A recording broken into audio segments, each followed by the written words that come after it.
안녕하세요. 저는 20대 후반 여자입니다.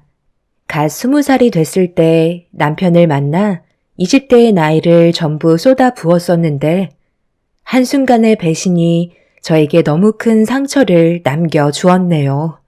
어렸을 적부터 할머니 손에 자라왔던 저는 중학교까지만 나을 수 있었어요. 여러 가지로 상황이 좋지 않았기 때문에 할머니의 식당을 제가 대신 이어받을 수밖에 없었죠.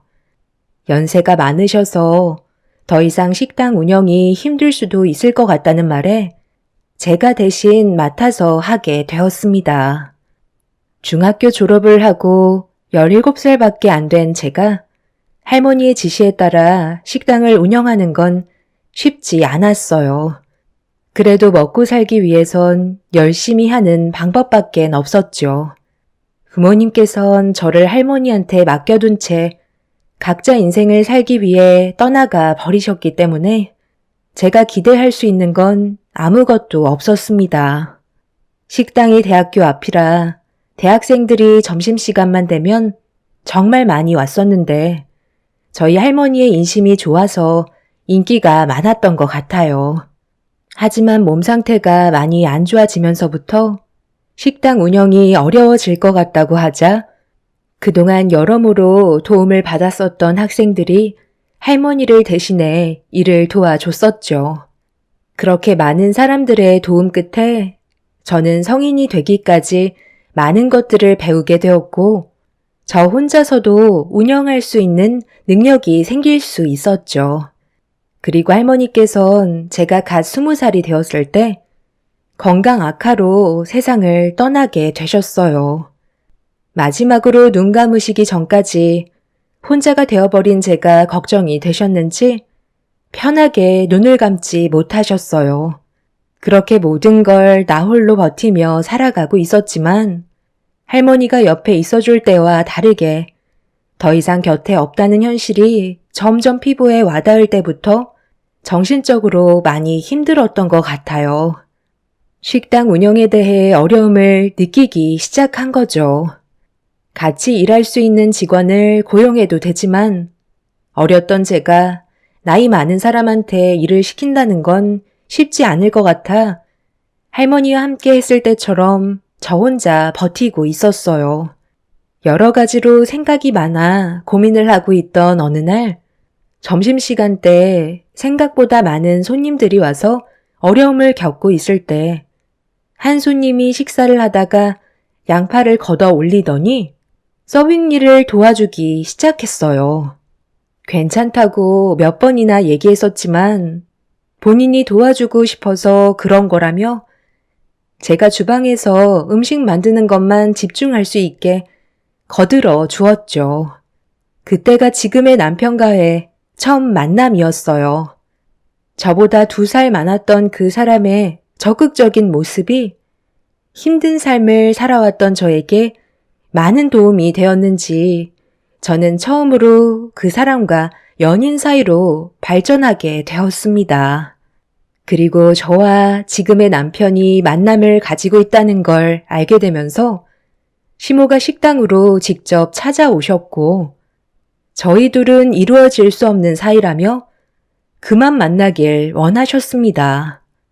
그 사람은 저와 평생 함께 하겠다며 시모가 헤어지라는 말에 강하게 거부를 했어요. 시모가 뜻대로 되지 않는다고 생각하셨는지 저에게 상처되는 말을 거침없이 내뱉으셨죠. 하지만 자식 이기는 부모 없다고 남편은 저와 함께하고 싶다며 절대 고집을 꺾지 않게 되면서 결국 결혼을 허락하셨습니다. 그리고 시모는 남편이 대학교를 졸업하고 번듯한 직장에 취업을 하기 전까지 아이를 가지는 건 절대 안 된다고 확실하게 못을 박으셨어요. 조금의 실수도 용납할 수 없다면서 제가 시댁에서 같이 생활하길 바라셨습니다. 저도 아이 때문에 남편의 앞날에 문제가 생기는 건 원하지 않았고 시모의 마음 충분히 이해하고 있었기 때문에 어느 정도의 조건은 받아들여야만 했었죠. 그렇게 시작된 남편과 저와의 젊은 시절 결혼 생활은 서로만 바라보며 살아왔던 것 같아요. 시모는 제가 남편을 책임져야 한다면서 앞으로 있게 될 금전적인 부분에 있어서 일절 도움을 주지 않겠다고 하셔서 식당 일을 하면서 남편의 뒷바라지는 제가 책임져야만 했습니다. 아무래도 시모는 제가 혼자인데다가 중졸이라서 그런지 뭐 하나 마음에 들어하지 않으셨어요. 남편 하나 바라보며 시모의 등살을 이겨내면서 열심히 살다 보면 나중에 저도 며느리로서 인정을 받을 수 있는 날이 올 수 있을 거라고 확신하며 앞만 보고 달렸습니다. 그렇게 남편의 뒷바라지는 오로지 제 몫이었지만 항상 저에게 아낌없는 사랑을 주었기 때문에 힘든 상황에서도 끝까지 버틸 수 있었어요. 그렇게 열심히 살아오다 보니 어느새 남편은 석사까지 수료를 할 수 있었고 남편은 대기업에 취직을 하기 위해 면접 준비를 하게 되었죠. 남편은 저에게 이제 식당 일은 그만해도 될 것 같다면서 앞으론 남편이 저를 먹여 살리겠다며 그동안 정말 고생 많았다고 안아주는데 지금까지 고생한 걸 보상을 받는 것 같아 저도 모르게 눈물이 왈칵 쏟아졌습니다. 남편이 쓰고 있던 석사모는 제 거라면서 저에게 씌워줬는데 알 수 없는 여러 가지 복합적인 감정이 제 눈물을 멈추지 못하게 만들었어요. 그렇게 저와 남편이 방 안에서 대화를 주고받고 있었는데 시모가 할 말이 있다면서 방문을 두드리셨어요. 그렇게 저희 부부는 시모의 말을 듣기 위해 자리에 앉았는데 심각한 얼굴로 저와 남편을 바라보셨어요. 내 아들이 분가를 하겠다고 그러는데 너는 어떻게 생각하니? 그동안 네가 얼마나 고생을 했는지 모르는 거 아니다. 내가 말한 조건을 지금까지 묵묵히 잘 지켜준 것만도 대단하게 생각하고 있다. 하지만 분가는 아직 이른 것 같구나. 확실하게 자리를 잡을 때까지는 이 집에서 생활하는 게 좋을 것 같다. 엄마, 이제는 저희도 분가해야죠. 언제까지 엄마 밑에서 살 수는 없는 거잖아요.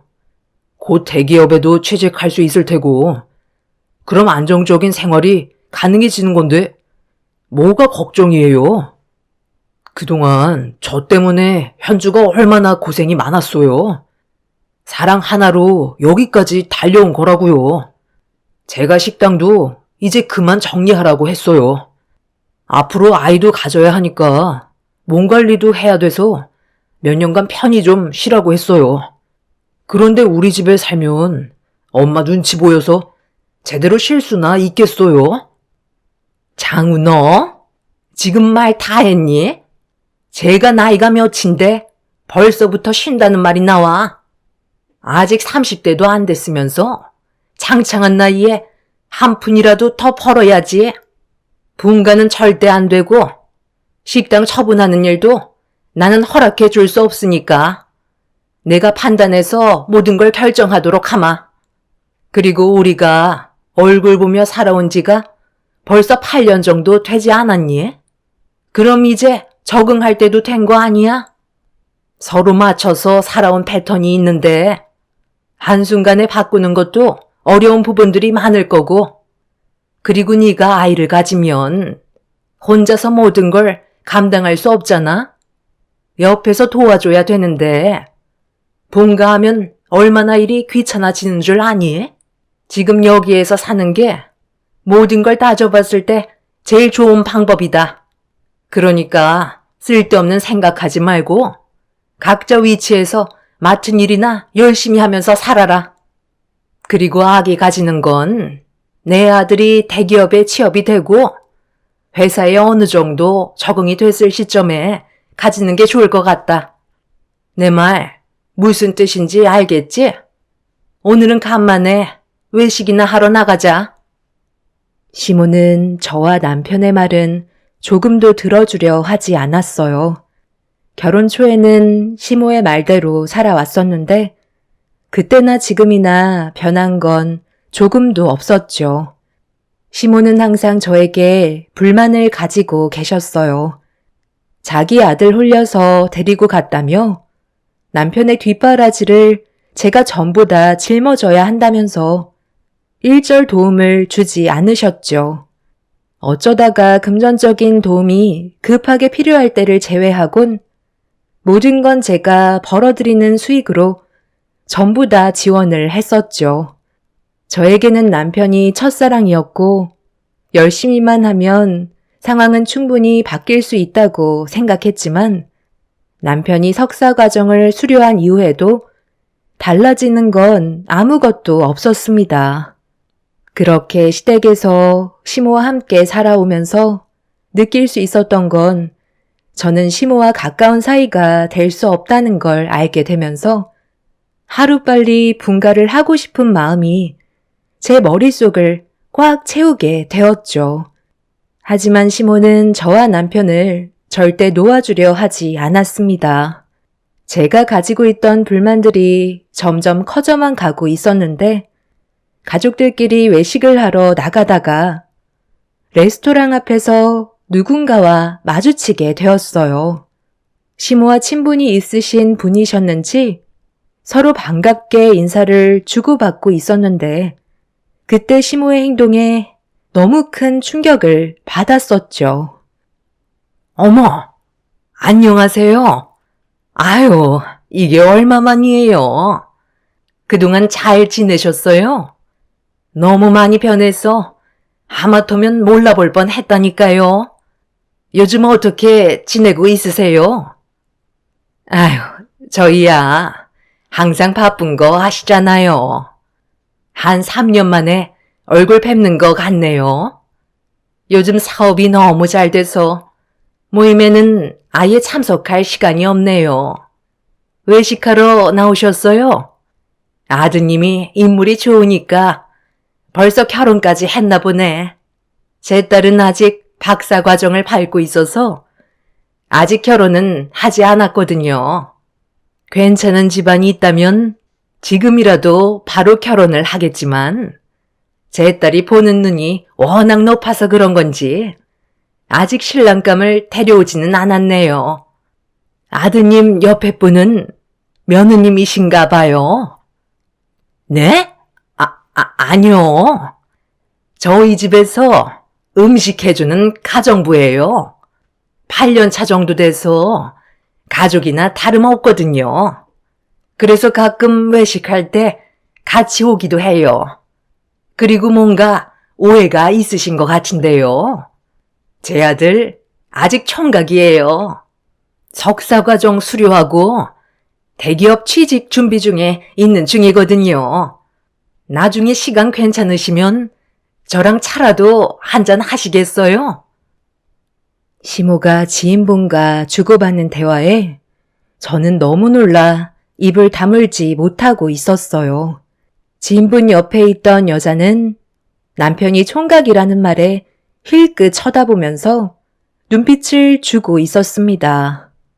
남편은 시모가 총각이라는 말에 당황해서는 제 눈치를 살피고 있었죠. 저를 창피하게 생각한 시모에게 서운했던 저는 인사 자리가 끝이 나고 가족들끼리 식사를 하는데 상처를 크게 받아서 그런지 아무 말도 하지 않고 조용히 밥만 먹고 있었습니다. 시모는 그런 저를 바라보면서 또다시 한마디 하셨죠. 먹으면서 들어라. 그 자리에서 내가 그렇게 얘기한 거에 대해 많이 서운했니? 그런데 이건 상당히 중요한 문제야. 우리 집안 이미지에 얼마나 큰 영향을 주는 일인지 잘 생각해보면 내가 왜 그렇게 했는지 충분히 공감할 거다. 너는 중졸이고 학교 앞에서 작은 식당 하나 운영하고 있는데 오다 가다 마주치는 지인분한테 내 아들은 훤칠하고 석사 과정까지 수료해서 대기업 취직 준비를 하고 있는데 며느리가 중졸이라고 하면 우리 집안을 뭐라고 생각할 것 같아? 오합지졸 개판으로 할 테고. 그럼 그 소문이 순식간에 퍼지게 될 텐데 내가 그런 상황이 오는 걸 좋아하겠니? 미리 선수 쳐서 대충 마무리한 게 잘한 거라 이거야. 네가 서운하게 생각해도 어쩔 수 없다. 내 아들과 결혼을 했으면 이 정도는 당연히 감수해야 될 문제라고. 그러니까 앞으로 너는 우리와 함께 나오게 된다면 무조건 가정부 역할을 담당하면 되는 거야. 엄마, 무슨 말을 그렇게 하세요? 저희는 법적으로 부부인데 뭐하러 그런 거짓말을 하시냐고요? 남이 우리를 어떻게 보던 그게 뭐가 중요해요? 아까 저도 얼마나 놀랐는 줄 아세요? 아버지는 엄마가 옆에서 거짓말을 하고 계시는데 아무 말도 하지 않으시고 가만히 있으시면 어떡해요? 왜 항상 입을 닫고 계시는 건데요? 아버지도 엄마랑 같은 생각을 가지고 계셨던 거예요? 정말 너무들 하세요. 이런 기분으로 외식하고 싶지 않으니까 먼저 일어나 볼게요. 남편은 제 팔을 잡고 밖으로 뛰쳐나와 집으로 들어왔습니다. 저에게 너무 큰 상처를 준 것 같아 미안하다면서 지금의 상황들이 괴로웠는지 혼자서 술을 마시며 마음의 상처를 쓸어내리고 있었어요. 저도 시모에게 받은 상처 때문에 남편과 함께 같이 술을 마시고 말았죠. 그리고 몇 시간 뒤에 시부모님께서 집으로 들어오셨는데 두 분이서도 술을 어느 정도 드셨는지 집에 들어오시자마자 저희 먼저 자리에서 일어났다며 당장 거실로 나오라고 소리를 지르셨어요. 애초부터 아들리가 이런 일을 만들지 않았다면 우리 집안은 안정적인 삶을 살아갈 수 있었을 거라고. 부모도 없이 노인 손에 자라오면서 중학교만 겨우 졸업해서 배운 것도 없이 식당 일만 해오던 그런 애를 며느리로 들였을 때 내 마음이 얼마나 찢어졌는 줄 아니? 부모 마음을 너희들이 알기나 해? 저도 이런 삶을 살고 싶었던 건 아니에요. 그래도 주어진 삶에 최선을 다해 왔었다고요. 어머님이 제 인생을 함부로 판단해서는 안 된다고요. 너 지금 나한테 대들은 거니? 술 좀 먹었다고 눈에 패는 게 없는 거야? 내 아들이 얼마나 귀하게 자랐는데 중졸밖에 안 나온 너를 내가 며느리로 받아들이고 싶겠니? 그렇다고 좀 전에 엄마가 보이셨던 행동이 합리적이라는 거예요? 저희 분가하겠습니다. 제가 사랑하는 사람이 이런 대우받는 건 원하지 않는다고요. 어디서 부모한테 또박또박 말을 받아치고 있어? 아빠가 너를 그렇게 가르쳤냐? 우리 가족이 얼굴 붉히면서 서로 싸우게 되는 이유가 뭐라고 생각해? 그게 다 며느리가 부족해서 그런 거 아니냐? 나도 어디 가서 며느리 자랑하지도 못한다. 중졸밖에 안 나온 며느리를 뭘 자랑할 게 있다고 떠들고 다니겠어? 제가 여기까지 올라오게 만들어준 건 다 현주 덕분이에요. 저와 결혼을 하겠다는 이유 하나만으로 이런 것들이 얼마나 많은 줄 아세요? 제 뒷바라지 혼자서 힘들게 감당할 때 며느리로 인정하기 싫다며 조금도 도와주지 않았잖아요. 그것뿐이에요. 집안 살림도 혼자서 거의 다 하는데 얼마나 힘들겠냐고요. 부릴 만큼 부리셨으면 이제 그만 인정해 주세요. 살면서 학력이 뭐가 그렇게 중요한데요? 열심히 땀 흘리며 살아가고 있는 모습이 제일 중요한 거 아니겠어요? 남편이 시부모의 말을 받아치자 시모는 남편의 얼굴에 손을 올려 붙였습니다. 저는 너무 놀라 시모에게 뭐 하시는 거냐고 소리를 지르자 시모는 저에게도 손을 올려 붙이셨어요. 흥분을 억누르지 못한 상태에서 저와 남편을 번갈아 쳐다보시더니 갈라서라는 말까지 나오게 되었죠. 저만 없어도 시댁 집안은 평화와 행복만 가득할 거라면서 저보고 네 주제를 알고 평생 웃음이나 팔아가며 식당 운영하라고 온갖 막말을 퍼부으셨습니다. 그동안 서로가 말을 안 했지만 쌓여왔던 안 좋은 감정이 많았던 터라 분노는 쉽게 가라앉지 않았습니다. 결국 저는 그날 시댁에서 뛰쳐나와 할머니께서 물려주신 식당에서 하염없이 눈물을 쏟아내고 말았어요. 시부모가 남편을 가로막아 저를 따라오지 못했지만 그 사이 많은 걸 생각할 시간을 가질 수 있었어요. 이런 식의 결혼 생활은 앞날이 좋아질 것 같지 않아 시댁을 등지고 살아가는 게 오히려 좋을 것 같다고 판단하게 되었죠. 더는 시모에게 휘둘리며 살고 싶지 않았어요. 그래서 다음날 남편이 식당에 찾아왔을 때 분가하자는 말을 꺼내게 되었습니다. 그런데 전날에 무슨 일이 있었던 건지 먼저 분가하자고 했던 남편이 한참 동안 머뭇거리더니 충격적인 말을 입 밖으로 꺼내게 되었어요. 우리가 함께 살아온 세월이 절대 짧지 않다는 거 잘 알아. 하지만 나는 부모님을 등지고 살 수는 없어. 당신은 이런 내 마음 잘 알지는 못할 거야. 부모의 품에서 자라오지 않았기 때문에 내 감정을 전부 다 이해할 수 없을 테지만 나는 당신도 놓치고 싶지 않고 부모님과 인연을 끊고 싶지도 않아. 어제 당신 혼자 우리 집에서 뛰쳐나갔을 때 앞으로 어떻게 살아야 할지 너무 막막하더라고. 열심히만 살다 보면 그동안 해결되지 않았던 것들이 하나둘 자연스럽게 풀어질 거라고 생각했는데 오히려 더 역효과만 불러오고 있잖아. 나는 이런 삶을 원했던 건 아니야. 그런데 계속 당신과 우리 부모님과의 관계가 무너지는 모습을 지켜봐야 한다면 나는 하나만 선택할 수 있을 것 같아. 나를 낳아주신 부모님과 함께 하겠어. 이게 내가 내린 결정이야. 정말 미안해. 그러니까 지금 당신은 나랑 여기까지만 그만 끝내자는 거야? 내가 그동안 누구 때문에 버티면서 살아왔었는데 어떻게 그런 말을 할 수가 있어? 내 입장에서 조금이라도 생각해 봤다면 그런 말은 절대 못하지.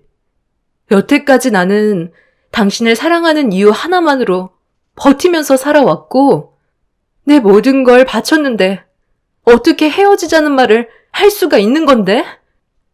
나는 절대 이혼 못하니까 당신이 내 편이 되어줘. 일단 우리 분가부터 하는 걸로 하자. 따로 지내면서 각자 생각할 시간을 만들어야 될 것 같아. 한 지붕 아래 같이 살다 보니까 마찰이 심해져서 이 지경까지 온 것 같은데 해결할 수 있는 방법은 분가밖에 없어. 미안해. 지금 내가 당신한테 해줄 수 있는 말은 아무것도 없어. 나는 부모님과 인연을 끊고 당신을 따라갈 정도로 강 큰 남자가 아닌가 봐. 둘이 대화는 끝났니? 대충 무슨 말인지 알아들었지? 내 아들은 너를 선택한 게 아닌 키워준 부모를 선택한 거다. 아무리 네가 내 아들을 위해 모든 걸 쏟아 부었다고 해도 네가 부모를 이겨낼 수는 없는 거야. 우리 여기까지만 하자. 너도 내 아들을 위해 인생을 쏟아 부었고 많은 것들을 희생했지만 어쩌겠니? 우리의 인연이 여기까지인걸. 이제 그만 정리하고 각자 갈 길 가면 될 것 같다. 내 아들이 오늘 아주 중요한 선자리가 있거든. 저번에 너도 얼굴 봤지? 그 집안과 우리 집안이 아마 좋은 관계로 발전할 수 있을 것 같아. 내가 왜 너한테 지금까지 아이를 가지지 말라고 했는지 알아? 너희 집안 유전자가 얼마나 형편이 없니? 정상적인 부모 밑에서 자라오지 않았던 네가 제대로 된 유전자를 가지고 태어났겠어? 그와 반대로 우리 집안 봐봐라. 내 아들 석사 과정 밟았고 정상적인 부모 밑에서 많은 사랑을 받으며 자라왔었잖니? 이미 우리는 이어질 수 없는 관계였지만 지금껏 억지로 살아왔던 것뿐이다. 그래서 이제 그만 제자리를 잡으려는 것뿐이야. 내 아들은 교수 집안과 선을 보게 될 테고 이세는 좋은 유전자로 얻을 계획이니까 이제 우리 집안과의 인연을 마무리 지어줬으면 좋겠다. 그럼 제 인생은요? 저는 이 사람 하나 보고 지금까지 버티며 살아왔었는데 제가 손해본 건 어떻게 보상해 주실 건데요? 저는 절대로 이혼하지 않을 거예요. 네가 좋아서 한 걸 왜 먼 데서 보상 타령을 하고 있는 거니? 너는 내 아들을 사랑한다는 이유 하나만으로 간이며 쓸개며 다 빼준 거 아니야? 내가 시킨 것도 아니고 혼자 자의적으로 나서서 한 걸 가지고 왜 나한테 손해난 부분에 대해 보상을 해달라는 건데? 지금까지 우리 집안 며느리로 살아온 것만도 감사하게 생각해야지. 너 같은 게 우리 집안 식구가 된다는 게 애초부터 말이 안 되는 거였다. 시간 끌어봤자 좋아질 거 하나 없으니까 최대한 빨리 이혼 절차 밟도록 하자. 전혀 상상하지 못했던 일이 눈앞에 펼쳐지고 말았죠. 남편 입에서 저와의 인연을 끝내겠다는 말이 나왔을 때 모든 게 무너져 내리는 기분이었습니다. 남편은 저를 사랑한다고는 했지만 부모와 인연을 끊어낼 만큼 저를 사랑한 건 아니었어요. 그렇다고 좋은 관계로 해결할 수 있는 방법을 고민해 보는 것도 아닌 무조건 부모의 말을 따르겠다는 남편의 말에 저는 머릿속이 하얗게 변해서 아무것도 할 수가 없었습니다. 제 20대의 절반 이상을 남편한테 쏟아부었는데 남남이 된다는 건 저로선 너무 억울한 입장이었죠. 이혼을 강하게 거부했지만 결과는 달라지지 않을 거라며 시간만 끌어봤자 오히려 제가 더 큰 손해를 보게 된다고 하루빨리 정리해달라는 말을 끝으로 남편을 데리고 식당에서 나가셨어요. 그날 너무 큰 충격을 받았던 저는 식당 운영은 아예 생각조차 하지 못했고 식당 안에 마련되어 있는 작은 방에서 하루 종일 오열하며 눈물을 쏟아내었죠. 다른 사람도 아닌 남편이 저에게 이혼하자는 말을 했을 땐 세상 다 잃은 기분이었어요. 앞으로 어떻게 살아가야 할지 몰라 앞이 캄캄했고 눈앞에 놓인 현실을 받아들이고 싶지 않았습니다. 그날 이후 남편은 저와 이혼을 하기도 전에 시모가 시키는 대로 교수 집안 여자와 성까지 보는 충격적인 행동을 거침없이 보여주고 있었죠. 이건 정말 아닌 것 같아 남편과 따로 만나 진지하게 대화를 이어나갔어요. 꼭 이렇게까지 해야 되겠어? 좋게 풀어나갈 수 있는 방법도 있잖아. 나 아직까지 사랑하잖아. 우리 아직까지 법적으로 부부라고. 왜 이렇게까지 하는 건데? 미안한데 나는 더 이상 당신을 사랑하지 않는 것 같아. 저번에 당신이 우리 집에서 뛰쳐나갔을 때 엄마가 충격을 받으셨는지 쓰러지셨어. 그리고 그때 알았지. 내가 선택을 잘못해서 부모님이 피해를 보신다는 걸 눈앞에서 보게 됐던 거야. 우리가 진짜 열심히 살아가고 진심으로 사랑하고 있다는 모습을 보여주면 모든 것들이 해결될 줄 알았지만 그건 내 착각이었어. 그래서 나는 더 이상 당신을 사랑하지 않기로 결심하게 된 거야. 우리 엄마가 하자는 대로만 하면 우리 가정은 행복만 가득할 테고 서로 얼굴 붉히는 일도 없겠지. 그러니까 당신도 이제 그만 마음 접고 앞으로 어떻게 살아갈 건지 고민을 했으면 좋겠어. 그리고 확실하게 느낀 건 이번에 선자리를 봤을 때 나보다 지식이 많은 사람이라서 그런지 배울 점들이 너무 많더라고.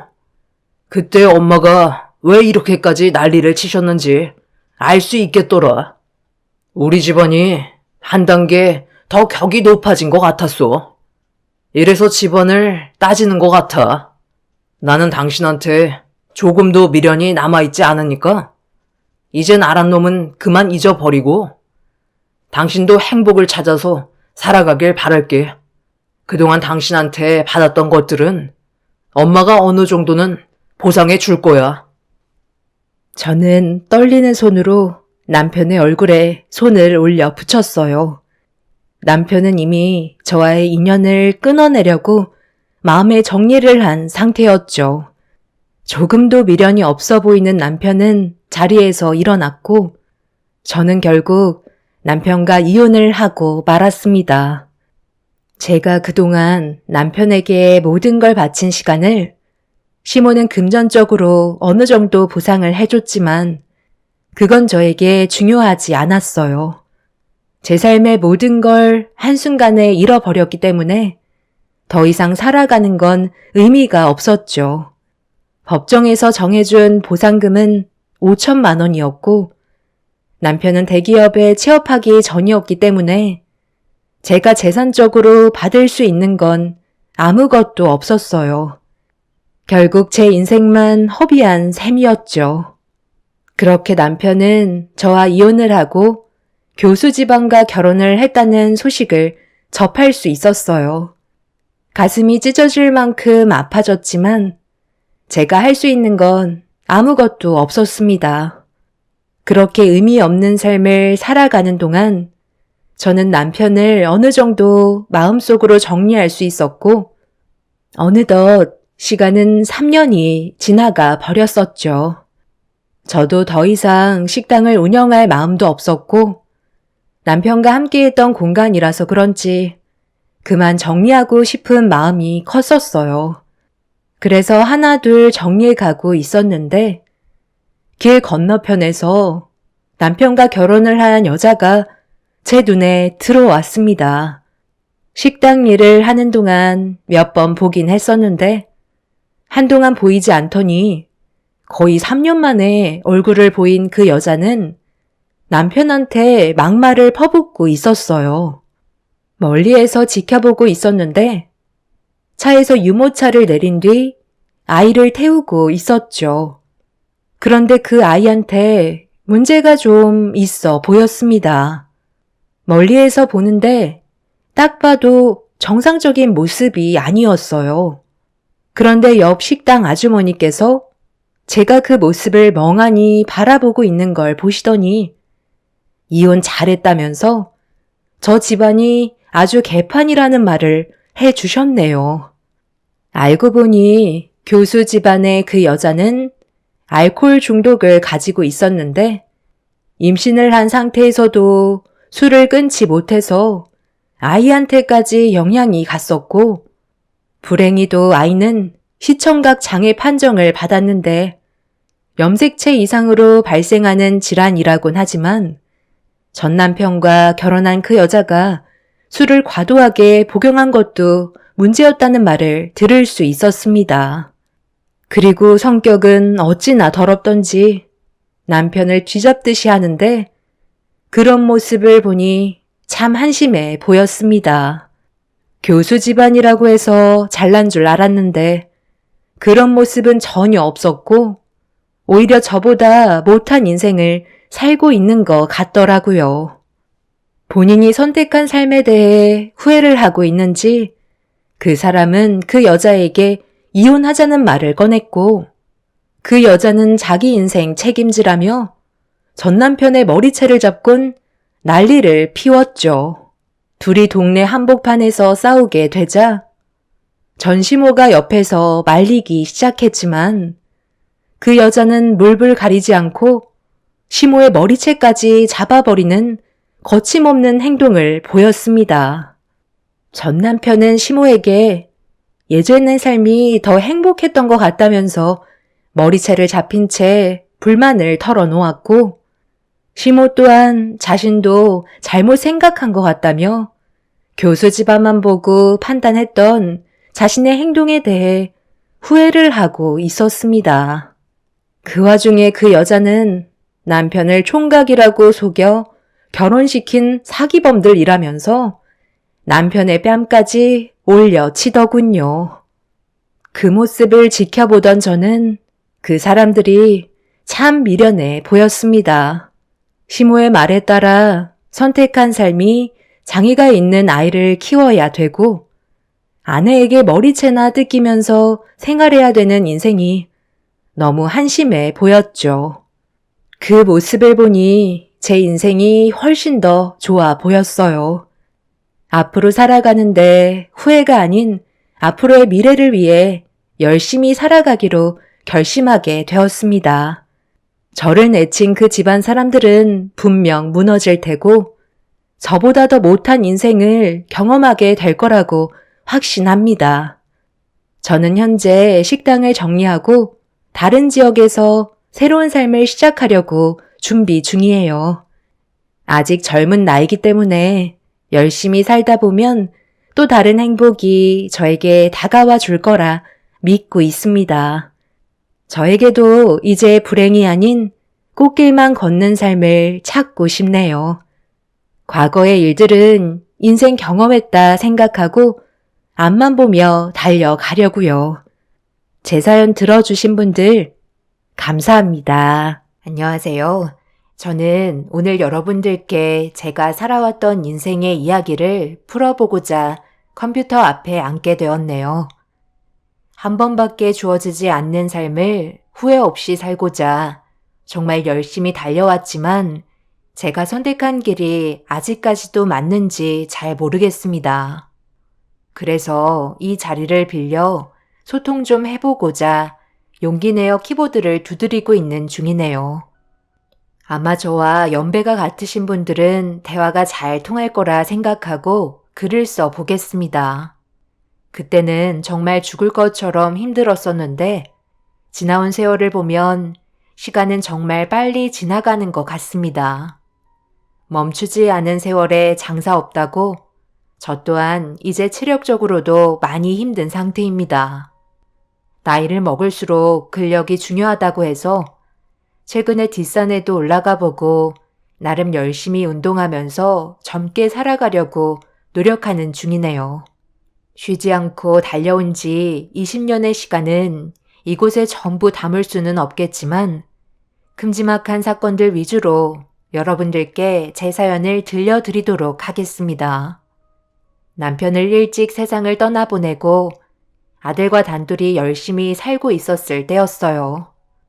아들 퇴근 시간에 맞춰 저녁 준비하려고 장을 본 뒤에 집으로 들어가려 하는데 충격적인 광경을 목격하고 그 자리에서 들고 있던 장바구니를 떨어뜨리고 말았습니다.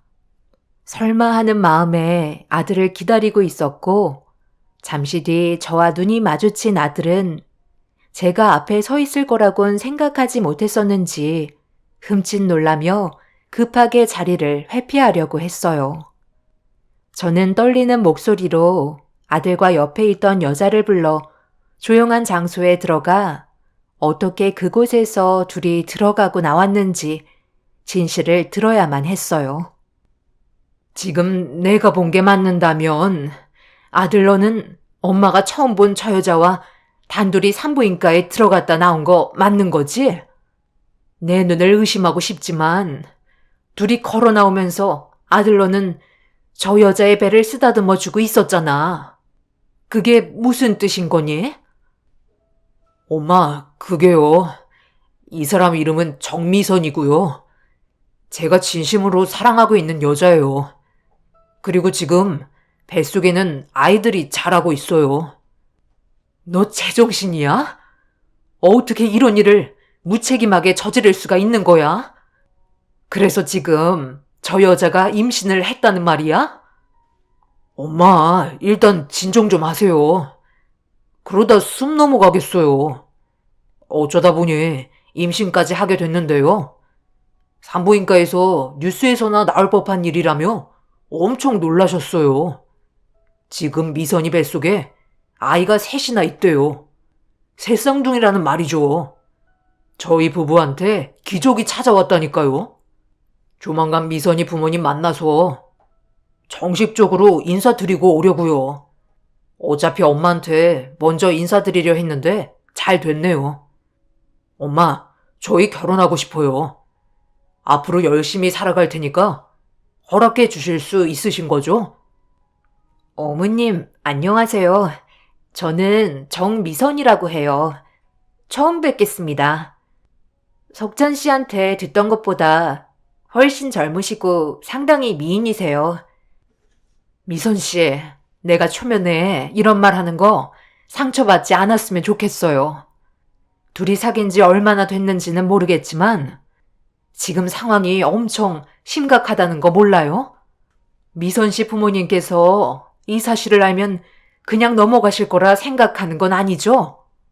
결혼하겠다는 확신은 어디에서 나왔는지 모르겠지만 뱃속에 아이가 있다고 해서 둘이 함께 할 수 있을지 그것 또한 장담할 수가 없어요.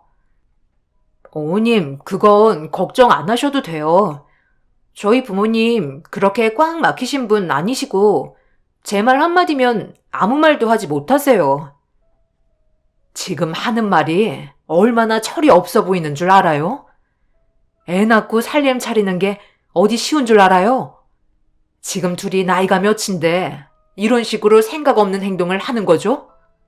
모든 건 절차가 있는 거예요. 두 사람이 정말 진심으로 사랑해서 결혼하겠다면 일단 양가 부모님 허락부터 받고 그 다음에 상견례와 결혼식을 올린 뒤에 계획해서 아이를 가져야 되는 거죠. 그런데 지금 둘은 그냥 앞뒤 싹 잘라버리고 임신부터 덜컥했으니 어느 누가 달가운 시선으로 바라봐 주겠어요? 내 아들과는 어떻게 만났는지 모르겠지만 일단 미선 씨 부모님께 서둘러 이 소식을 알려드리는 게 좋겠어요. 그리고 어른들끼리 진지하게 대화 나눌 시간이 필요할 것 같네요.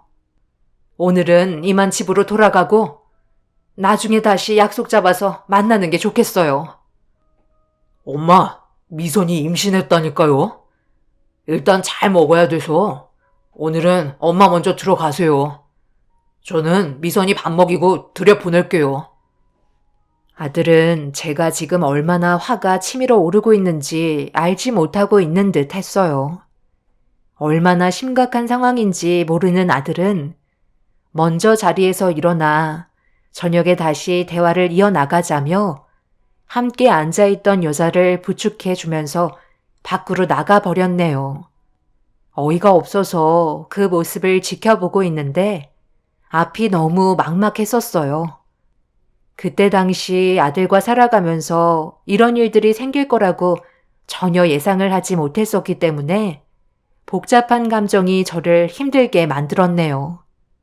화가 치밀어 오르면서도 한편으로는 철없는 여자의 뱃속에 아이들이 걱정이 되면서도 배신감 또한 복합적으로 밀려와서 이 일을 어떻게 정리를 해 나가야 할지 몰라 머릿속이 하얗게 변해버리고 말았습니다. 혼자 집에 돌아오는 길에도 너무 큰 충격에 헤어나오지 못해 몇 번이고 멍하니 서 있었네요. 그렇게 집에 도착해서도 한참 동안 거실에 앉아 아들이 오기만을 기다리고 있었고 늦은 저녁 시간이 돼서야 아들은 현관문을 열고 조심스럽게 들어와 제 눈치를 살피면서 옆자리에 앉았습니다. 그리고 아들은 열심히 살겠다고 저를 설득했어요. 엄마, 아까 많이 당황했었죠? 저도 숨기로 했던 건 아닌데 미선이가 몸이 이상하다는 말에 혹시나 해서 산부인과에 가본 거예요. 그런데 새쌍둥이라는 말을 듣게 된 거였죠. 저희도 처음 산부인과에 가봤어요. 점점 배가 불러오기 때문에 하루라도 빨리 미선이네 부모님 만나서 결혼 허락받고 가정을 꾸리는 게 제일 좋은 방법 같은데. 엄마도 그렇게 생각하고 계시죠? 석찬아, 너는 어떻게 그 나이 먹고 일을 이런 식으로 처리하는 거니? 너 만약에 미선이라는 그 여자 집안에서 결혼 반대하면 그땐 어쩔 건데? 그리고 네가 지금 능력이 있는 것도 아니고 그냥 일반 회사에서 겨우 입에 풀칠할 정도의 월급 받아가며 살고 있는 걸 그 집안에서 좋아할 것 같아? 딱 봐도 대학생인 것 같은데 그 집안은 우리와 다르게 잘 사는 집안 아니니? 딱 봐도 부모님께서 애지중지하면서 키워온 것 같은데 한순간에 청춘을 잃어버리게 생겼는데 그 여자의 부모님께서 널 가만두겠어? 그런 거 각오하고 있어요. 너무 걱정하지 마세요. 열심히 살면 분명 좋은 결과 올 거고 저는 집안의 가장이 될 마음의 준비가 되어 있어요. 엄마가 그렇게 걱정하실 만큼 저는 약하지 않아요. 아빠 일찍 세상 떠나시고 지금까지 봐오셨잖아요. 아들은 무조건 잘할 수 있다는 말만 반복하며 저에게 믿음을 주려 했지만 불안한 마음은 쉽게 떨쳐낼 수가 없었네요. 아들은 아직 회사에서 퇴근을 하지 않은 상태라 많이 당황스러웠는데 서둘러 문을 열라고 화를 내시는 언성 높은 목소리에 일단 문을 열어 드렸습니다. 그러자 그 여자의 아버님께서 제 아들이 어디 있는지 물어보며 가만두지 않겠다는 표정을 보이셨어요. 최대한 침착하게 분위기를 이끌어 가려 했지만 이미 극도로 흥분하신 상태라 제 말은 귀에 들어가지 않았고 제 아들을 빨리 불러오라는 말에 어쩔 수 없이 소리치며 제 쪽으로 분위기가 집중되게 만들었습니다. 그제서야 저를 바라본 그녀의 아버님과 시선을 주고받을 수 있었고 침착함을 되찾은 그 여자의 부모는 집 안으로 들어와 거실에 자리를 잡았네요. 무슨 마음이신지 충분히 이해합니다. 제 아들이 분명 잘못한 건 맞지만 그쪽 따님도 잘한 건 없다고 생각하네요. 서로 사랑해서 실수한 거니 현실을 받아들여줘야 한다고 생각해요. 지금 상황에서 선택할 수 있는 게 뭐가 있겠어요? 그래서 지금 그쪽 집안의 아들과 제 딸의 결혼을 허락해 달라는 말이에요? 일부러 내 딸 임신시킨 거 내가 모를 줄 알아? 미선이한테 들어보니까 별것도 없는 집안에 보잘것없는 직업을 가지고 있더구먼. 그런데 내 딸을 감히 넘봐? 저희 집안이 어떻고 제 아들이 뭐가 모자라다는 거죠? 지금까지 열심히 살아온 아들이 왜 욕을 먹어야 하는지 모르겠네요. 미선이가 지금 얼마나 중요한 시기인지 알아요? 대학 졸업하고 의사가 되어야 하는데 그쪽 아들 때문에 내 딸 인생에 위기가 찾아왔다고. 뱃속에 애가 하나도 충격인데 셋이 말이 된다고 생각해? 오늘 그놈은 내 손에 끝장날 줄 알아? 말이 너무 심하시군요. 서로 합의하에 이루어진 건데 왜 내 아들만 죄인 취급하시는지 모르겠네요. 지금 이런 분위기로는 대화 자체가 이루어질 것 같지 않으니 나중에 다시 얘기하는 게 좋을 것 같네요. 그만 저희 집에서 나가주셨으면 좋겠어요. 두 부모는 제 아들을 가만두지 않겠다며 난리를 치기 시작했고 좀처럼 가라앉지 않는 분위기는 심각한 상황으로 전개되어 가고 있었어요. 그러던 도중 이 소식을 전해 들었는지 아들이 회사에서 근무하고 있어야 할 시간인데 집으로 찾아왔고 아들 뒤에는 여자가 모습을 숨기며 고개만 내밀고 있었어요. 둘이 함께 온 모습을 보게 된 저도 당황했지만 그녀의 아버님께서 아들을 보자마자 곧바로 달려가 멱살을 잡은 채 가만두지 않겠다며 분노한 눈빛으로 노려보고 있었고 아들은 용서를 구하고 있었네요. 결국 모두가 한자리에 모여 진지하게 대화를 이어나가던 도중 여자의 부모님께서 뱃속에 있는 아이의 존재를 없애라고 충격적인 말을 꺼내셨습니다. 거침없이 얘기하시는 그녀의 아버님은 앞으로의 미래만 생각하라며 말도 안 되는 조건을 내미셨네요. 지금 그게 따님한테 할 말인가요? 어떻게 뱃속에 있는 아이를 지우라는 말을 할 수가 있는 거죠? 당신들이 그러고도 부모예요? 그럼 그쪽이 내 딸의 인생을 책임져 줄 거야?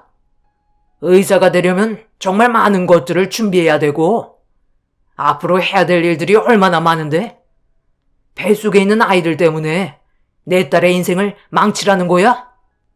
미선이 너는 아빠 말대로 움직이거라.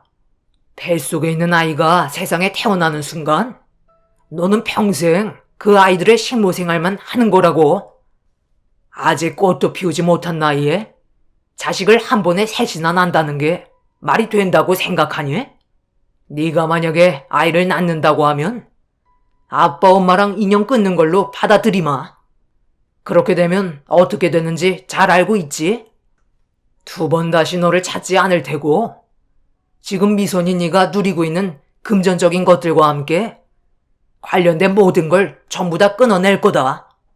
앞으로 상상할 수 없을 정도로 궁핍해지고 네가 그동안 누려왔던 것들은 아무것도 할 수가 없다. 그런데도 아빠 말 안 듣고 저놈이랑 함께 할 거야? 뒤늦게 현실을 깨달았을 때 그때는 미선이 너 주위에 도와줄 사람은 아무도 없을 거다. 마지막으로 말하는데 아빠랑 지금 병원을 가던지 아니면 저놈이랑 여기에 남던지 둘 중 하나 선택하거라. 어떻게 할래? 너에게 많은 시간을 줄 수가 없다. 이 집에 머물러 있는 것도 끔찍하니까. 아빠, 저는 석잔 씨 정말 사랑하고 있어요. 제발 부탁이에요. 여러 가지 방법은 많잖아요. 꼭 이렇게까지 극단적인 선택을 해야만 할까요? 아이도 낳고 의사가 될 수 있게 공부도 열심히 하면 되잖아요. 부탁드릴게요. 저는 아무것도 놓치고 싶지 않아요. 여보, 더 이상은 대화가 통할 것 같지 않아요. 아주 저놈한테 콩깍지가 제대로 씌어버렸네요. 그냥 쓰레기 같은 이 집에서 지질이 궁상처럼 살라고 하세요. 그냥 딸 하나 없던 셈치고 살면 되는 거죠. 저는 이쪽 집안과 사돈 맺고 싶지 않네요. 아버님, 어머님, 정말 열심히 노력하는 모습 보여드리도록 하겠습니다. 그러니 딱 한 번만 기회를 주시면 안 될까요? 자네, 기회라는 말 함부로 입에 담는 거 아닐세. 그런 것도 어느 정도 가능성이 있는 사람들한테나 해당이 되는 거지. 능력도 없고 아무런 계획 없이 흘러가는 대로 몸을 맡기고 살아가는 자네는 인생 자체가 실패작인데 무슨 기회가 있겠나? 결국 조금도 좋아질 수 있는 가능성조차 열지 못한 채 그녀의 부모님은 자리에서 일어나 집으로 돌아가셨습니다. 그날 이후 저는 아들이 데려온 여자를 며느리로 받아들여줄 수밖에 없었어요. 그리고 며느리의 부모님은 2번 다시 찾아오지 않으셨죠. 처음에는 열심히만 살면 분명 좋은 길이 펼쳐질 거라 생각했었는데 머릿속으로 계획했던 것과 현실은 너무 달랐습니다. 그동안 살아왔던 환경 자체가 달라서 그런지 며느리는 너무 철이 없었어요. 아들은 어떻게든 대학은 졸업시켜 주고 싶은 마음에 회사에서 근무하는 것 외에 잠잘 시간 쪼개가며 쉬지 않고 일을 해왔어요. 저 또한 기존에 하던 식당 일 말고도 또 다른 식당에서 주방 일을 도와 한 푼이라도 도움을 주려고 노력을 해왔었죠. 그런데 며느리는 그동안 살아오면서 받기만 했는지 아들과 저의 노력에 고마워하기보단 당연시하게 여겼습니다. 그래도 의사가 되면 분명 빛을 볼 수 있을 거라 생각했었어요. 어머님, 제 뱃속에 아이가 지금 셋이나 있는 거 알고 계시죠?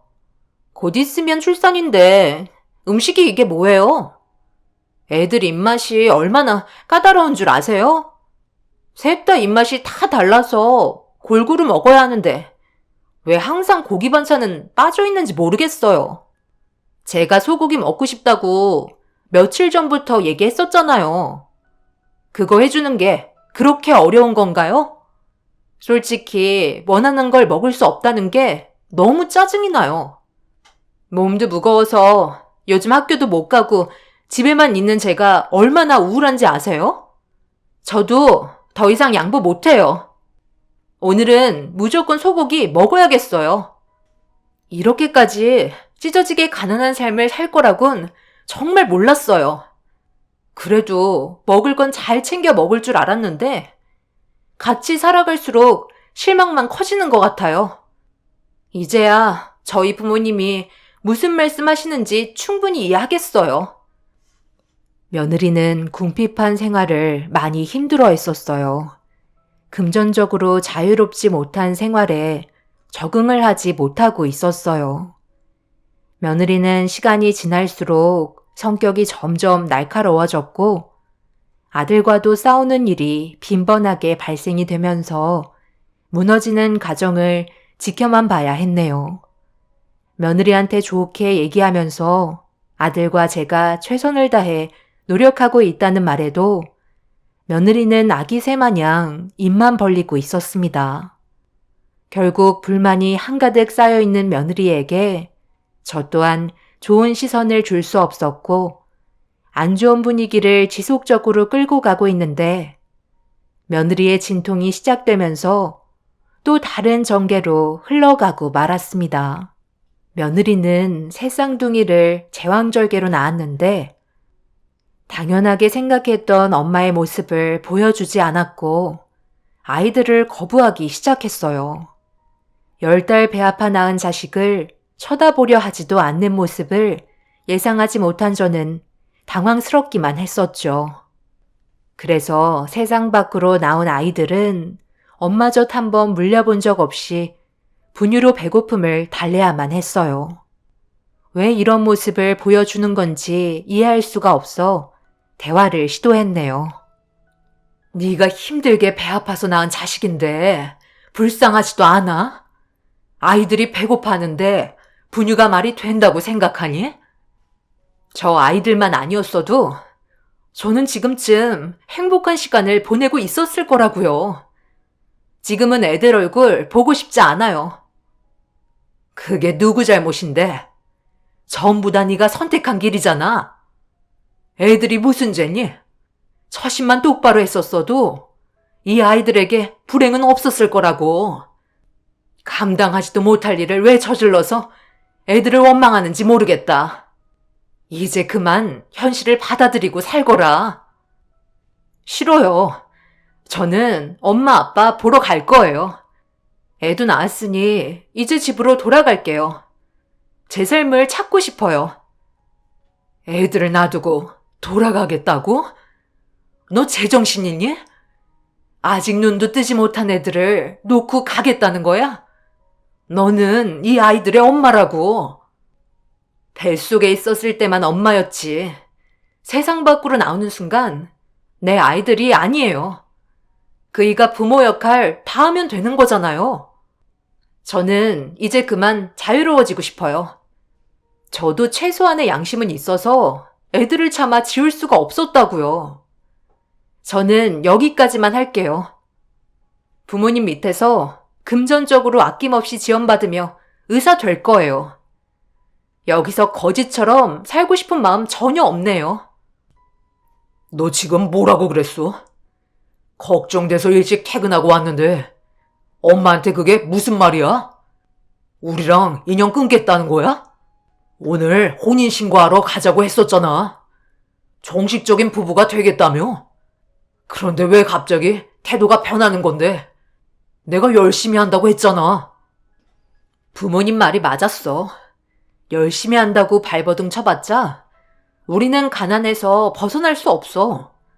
어떻게든 나는 의사가 될 순 있겠지. 그럼 뭐해? 평생 당신이랑 애들 뒷바라지하며 어머님까지 돌봐야 하는 내 인생 너무 처참하잖아? 그래서 새 출발할 거야. 내가 애들한테 젖을 물리지 않는 이유도 더 이상 몸매 망가지지 않고 싶어서야. 혹시 알아? 나중에 능력 좋은 남자 만날 수도 있잖아. 며느리는 대책 없는 행동을 보여줬고 잠시 뒤 산후조리원에 사돈분들이 찾아오셨어요. 미리 연락이 취해졌던 것 같았네요.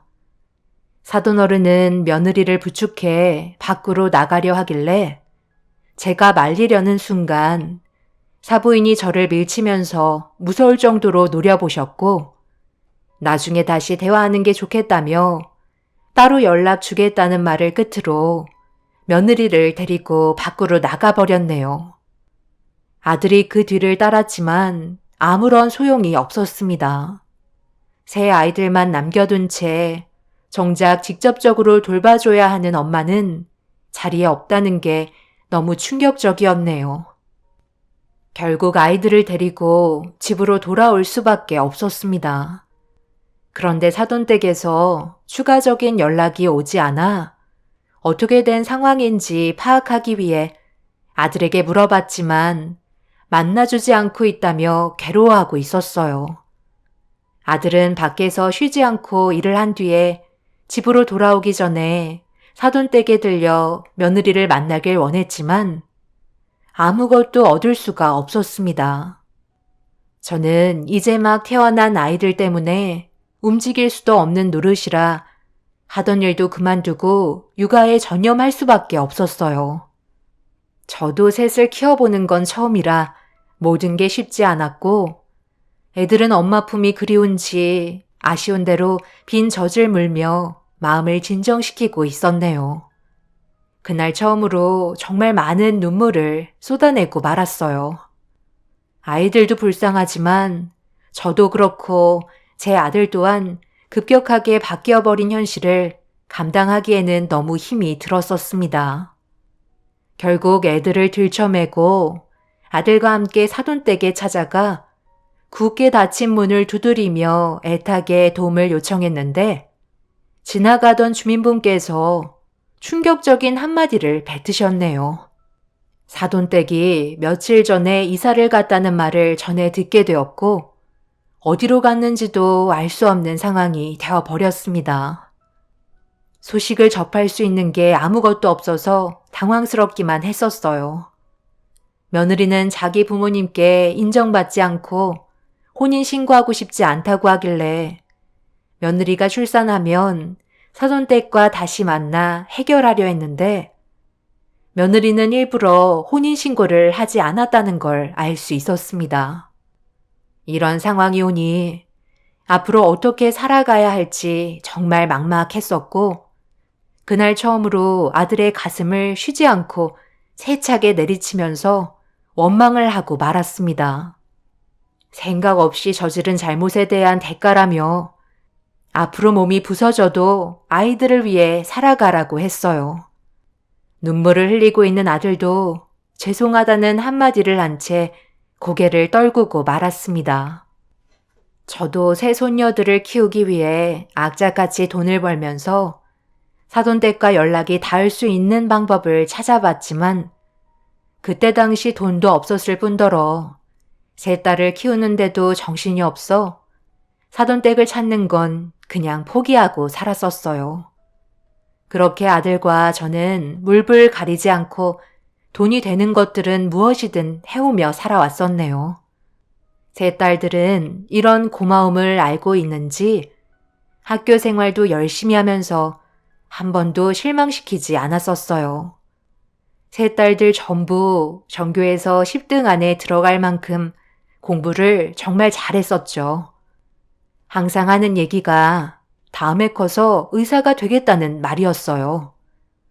피는 못 속인다고 그 길을 뒤따라가려는 걸 보니 기분이 참 묘했었죠. 함께 똘똘 뭉쳐 살아오면서 서로 싸우는 일도 많았고 또 좋은 추억도 많이 쌓으면서 지지고 볶다 보니 어느새 손녀들은 20살 성인이 돼서 좋은 대학에 진학을 했고 의사가 되기 위해 한 걸음씩 밟아가고 있었네요. 아이들을 키우면서 단 한 번도 후회해 본 적 없었고 그동안 큰 사건, 사고 없이 잘 커준 것만도 정말 감사했었어요. 그런데 아이들과 저녁 한 끼 하기로 약속을 잡았던 어느 날 대학교 앞에서 애들을 기다리고 있는데 차량 한 대가 학교에서 나오다가 저와 부딪힐 뻔한 위험한 순간이 찾아왔고 운전을 하던 차주가 놀라서 넘어진 저에게 급하게 다가와 괜찮냐며 제 몸 상태를 살피는데 눈을 마주치자마자 경악을 하고 말았습니다. 너는 미선이 아니니? 그러고 보니 너도 예전에 이 학교에 다니고 있었지? 너는 엄마라는 게 애들을 버리고 도망을 가? 20년 동안 내가 얼마나 힘들었는지 알아? 석찬이는 얼굴이 반쪽이 되어서 지금까지 쉬지 않고 애들을 위해 죽어라 일만 하고 있다고. 20년 전에 있었던 일을 이제 와서 어쩌라는 거예요? 저는 여기 학교에 초대받아 잠깐 강의하러 왔던 것 뿐이라고요. 그리고 그 사람이랑 혼인신고도 하지 않았었는데 뭐가 문제라는 거죠? 저는 이미 새 출발했고 능력 좋은 다른 사람과 결혼해서 떵떵거리며 잘 살아가고 있어요. 더 이상 제 인생에 관여하지 않았으면 좋겠네요. 그 애들 얼굴 보고 싶지도 않고 엄마라고 생각해 본 적 단 한 번도 없었어요. 사람 사는 환경이 얼마나 중요한지 그때 뼈저리게 깨달았다고요. 지금 제가 많이 바쁘거든요. 부딪히지는 않은 것 같고 그냥 혼자 놀라서 넘어지신 것 같으니 10만 원 정도면 되죠. 무릎 까진 거 치료나 하세요. 20년 만에 처음 본 며느리는 그때나 지금이나 성격이 변한 건 전혀 없었어요. 좋은 차량에 부티 나는 옷을 걸치고 있는 걸로 봐선 아주 잘 살고 있는 듯 보였습니다. 그리고 자신이 바라던 의사가 됐는지 손녀들이 다니고 있는 학교에 강의를 하러 왔다는 말에 서로 마주쳤을지도 모른다는 생각을 하게 되었네요. 새 쌍둥이라 분명 알고 있을 거란 느낌을 지울 수 없었고 급하게 멀리 사라져가는 며느리 차를 바라보면서 힘들게 몸을 일으켰는데 아무리 기다려도 손녀들이 오지 않길래 전화를 걸어보니 연락이 되지 않았어요. 그리고 잠시 뒤 학교에 일이 생겨서 오늘은 함께할 수 없을 것 같다는 문자 한 통을 받아 어쩔 수 없이 집으로 돌아갈 수밖에 없었네요. 그렇게 한참 뒤에 집으로 돌아온 손녀들을 바라보며 무슨 일이 있었냐고 물어보니 학교에서 추가적인 강의를 들어야 하는 게 있어서 어쩔 수 없었다며 셋 다 방으로 급하게 들어갔어요. 분명 무언가를 숨기고 있는 것 같았지만 애들이 저에게 말을 걸기 전에는 아무 말 하지 않고 침묵을 지키고 있었습니다. 제 손녀들과 며느리가 서로 엮이지 않길 바랄 뿐이었어요. 좋은 상황은 만들지 못하기 때문에 그냥 조용하게 지내는 게 좋을 것 같았죠. 아들한테는 이 사실을 알려야 할지 말아야 할지 한참 동안 고민을 하고 있었고 손녀들은 저녁 늦게까지 방에서 나오지 않고 있었습니다. 함께 살아가면서 각자 바쁜 일들이 너무나도 많아 조금의 대화도 제대로 이어갈 수 없다는 현실이 참 안타까웠어요.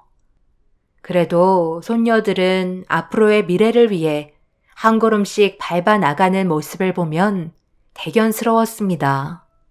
결국 저는 퇴근한 아들한테 며느리와 마주쳤다는 말을 할 수가 없었고 아들은 많이 피곤했는지 씻고 바로 깊은 잠에 빠져들었네요. 그날 저는 쉽게 잠에 들지 못했어요. 그렇게 아침이 밝았고 언제나 그래왔듯 똑같은 일상을 보내고 있는데 손녀들이 학교에 있어야 할 시간에 집으로 돌아왔네요. 그리곤 어디 가야 할 곳이 있다며 저와 함께 택시 타고 어디론가 급하게 향하기 시작했어요. 그런데 그곳에 꽤 많은 사람들이 있었고 자세히 보니 종합병원이 개원 행사를 하고 있었습니다. 손녀들은 아무 말 없이 저를 조용한 곳에 두곤 잠시 기다리라며 어디론가 향했어요. 그리고 잠시 뒤 충격적인 광경이 제 앞에 펼쳐졌고 손녀들은 20년 만에 만난 자기 친생모를 내 앞으로 데리고 왔네요. 교수님, 인사하세요. 저희 할머니세요. 지금까지 뼈를 갈아가며 저희 셋을 키워주셨어요. 그래서 허리도 많이 굽으셨죠? 지금 너희들 뭐 하는 거야? 여기가 어떤 자리인지 몰라? 당장 안 나가? 초대하지도 않았는데 여길 왜 찾아와? 저희한테 할 말 없으세요? 20년 만에 만났는데 계속 모른 척 하실 거예요? 강의 오셨을 때부터 뭔가 이상하다고 느끼고 있었는데 저희가 모르고 있었던 것 같아요? 학교 정문 앞에서 저희 할머니랑 대화 나누는 거 전부 다 듣고 있었어요. 20년간 힘들게 저희를 키워주셨는데 꼴랑 10만 원 던져주고 급하게 사라지셨더라고요. 그때 엄마였다는 사실도 충격이었는데 할머니한테 하신 행동은 더 충격이었네요. 20년간 할머니와 아빠는 저희 셋을 키우기 위해 식모처럼 살아오셨어요. 엄마라는 사람은 20년간 아주 잘 먹고 잘 싸고 두 다리 뻗으며 살아왔었나 봐요. 얼굴에 기름이 흘러 넘치네요. 앞으로 저희가 하는 얘기 그냥 흘려듣지 마세요. 당신의 인생은 순식간에 나락으로 떨어질 수 있으니까요. 당신한테 새 쌍둥이 딸이 있다는 걸 남편 되시는 분은 전혀 모르고 계시나 봐요? 너무 사랑하셔서 종합병원까지 개원해 주셨다면서요? 그럼 돈도 엄청나게 많으시겠어요? 결론만 얘기할게요. 지금 당장 할머니 통장으로 8억 넘겨 드리세요. 그렇지 않으면 개원식 날 당신 딸이라는 거 전부 폭로해 버릴 거예요. 그리고 할머니한테 이 자리에 무릎 꿇고 사과하세요. 진심이 담기지 않는 사과를 하신다면 마찬가지로 당신 인생은 끝날 줄 알라고요. 며느리는 얼굴이 사색이 돼선 아무 말도 하지 못했고 시간을 달라는 말에 손녀들은 시간을 줄 수 없다며 지금 당장 해결해 주길 바라고 있었어요. 개원식 시간은 점점 다가오고 있자 불안했는지 저한테 무릎을 꿇으며 용서를 구했습니다. 20년간의 세월 동안 고생한 걸 생각하면 용서해주고 싶지 않지만 저는 든든한 손녀를 셋이나 두었기 때문에 흘러버린 세월만큼 더 이상 아무 말 하지 않았어요. 며느리도 현재 자신의 가정을 깨고 싶은 마음은 없었는지 자기 딸들의 말을 순순히 따랐고 손녀들은 며느리와 함께 은행을 찾아가 제 통장으로 8억을 이체시켰습니다. 그제서야 손녀들은 며느리를 돌려보내줬네요. 넋이 나간 며느리는 개원식이 시작되자 급하게 자리에 참석하며 종합병원 홍보 영상 앞에 앉아 많은 사람들의 축하를 받으면서 영상을 관람하고 있는데 갑자기 영상물이 멈추더니 다른 화면으로 전환이 되면서 저와 며느리가 학교 앞에서 마주쳤던 영상이 틀어졌어요. 고개를 돌리자 손녀들이 녹화해둔 영상을 재생시키고 있었습니다.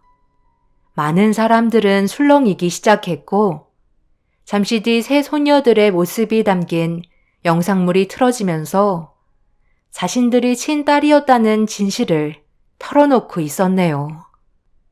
그 모습을 본 며느리는 경악을 했고 당장 영상을 끄라는 말에 며느리 옆에 있던 현 남편 되는 사람이 건들지 말라고 소리치며 영상을 끝까지 보고 말았습니다.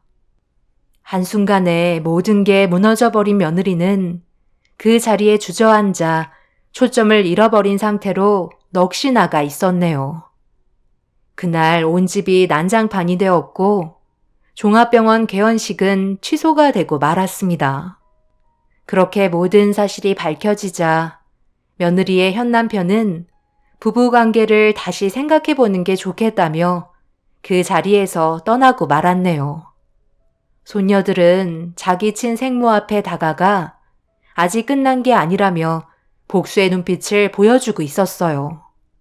끝까지 쫓아가 무너뜨리겠다고 고생하는 저와 아들을 생각하면 절대 용서할 수 없다고 분노를 표출했습니다. 그날 이후 며느리는 결국 이혼을 당하게 되면서 인생이 나락으로 떨어지고 말았네요. 아직까지 해결되지 않은 많은 것들이 남아있지만 저는 복수보다 손녀들의 앞날만 생각하라며 더 이상의 관계를 만들지 않길 바라고 있습니다. 현재가 중요하지 지나간 과거에 얽매이고 싶지 않네요. 손녀들이 저를 대신해 충분히 복수해줬다고 생각합니다. 분명 쫓겨난 며느리는 또 다른 사건을 만들지 모르겠지만 저는 앞으로 손녀들을 지키기 위해 며느리가 접근하지 못하게 차단할 생각입니다. 그리고 지금 아들은 전처인 며느리를 완전히 잊은 상태이고 근무하고 있는 회사에서 좋은 여자를 만나 결혼까지 생각하고 있는 중이고 세 딸들이 적극적으로 밀어주고 있습니다. 여러분들께서 많은 의견을 주신다면 정말 감사할 것 같네요. 제 사연 들어주신 분들 언제나 가정의 행복만 가득하시길 바랍니다. 감사합니다. 안녕하세요.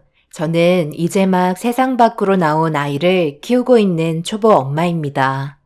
제가 여기에 사연을 신청한 이유는 현재 법적인 절차 진행이 아직 끝나지 않은 상황이라 여러분들께서는 만약에 제 입장이시라면 어떤 식으로 해결을 하실지 궁금해서 이렇게 글을 쓰게 되었네요.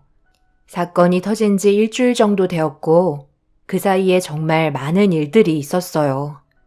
임신 39주였고 출산을 앞둔 시기라 몸도 무거운 상태에서 집에서 쉬고 있는데 시모에게 전화 한 통이 왔어요.